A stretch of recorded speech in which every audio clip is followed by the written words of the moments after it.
paglabas ng emotion sa mga awitin at yung sensuality nga na tinatanong mo kay Chris kung paano ipapalabas.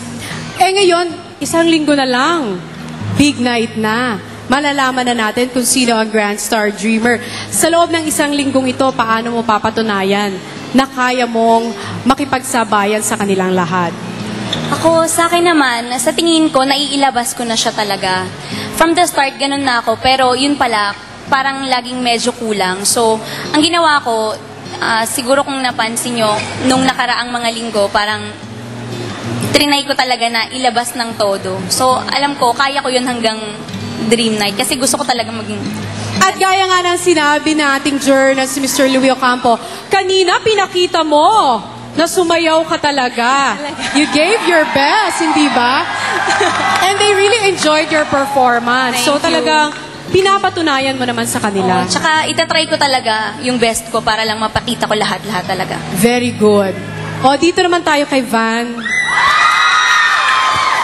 Kilabot na ng mga kababaihan.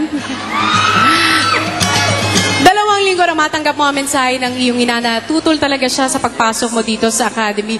But now, you made it to the top 6. Napakahirap makaabot sa top 6. Anong nais mong sabihin sa mami mo kung sakaling, kasi 1 week na lang paano kung gusto kanyang pag-back outin? Pero, pagpapatuloy ko pa rin. Kasi andito na ako sa top 6. Tapos, I owe her explanation and an apology. So, sa times na to medyo mahirap para sa akin kasi syempre, mainit na yung labanan. Malapit na yung next week na yung yung performance night tapos yung awards night. Tapos marami kaming ginagawa sa mga songs, ng mga study songs namin. So, kailangan hindi ako maapektuhan para may bigay ko yung best ko. Yun po. Okay, tama naman yun. Magko-concentrate ka talaga sa trabaho mo. Opo. And I'm sure pag nakita ng mami mo na ganito karami rin ang mga sumusuporta sa'yo, she will be very, very proud of you. Muli sa inyong top 6 scholars, congratulations! Thank you, Tony. Dahil you made it this far. Alam nyo, napakahirap na mapabilang sa top 6. And you made it. Kaya, you're all winners in your own right. Good luck next week, okay? Good luck talaga.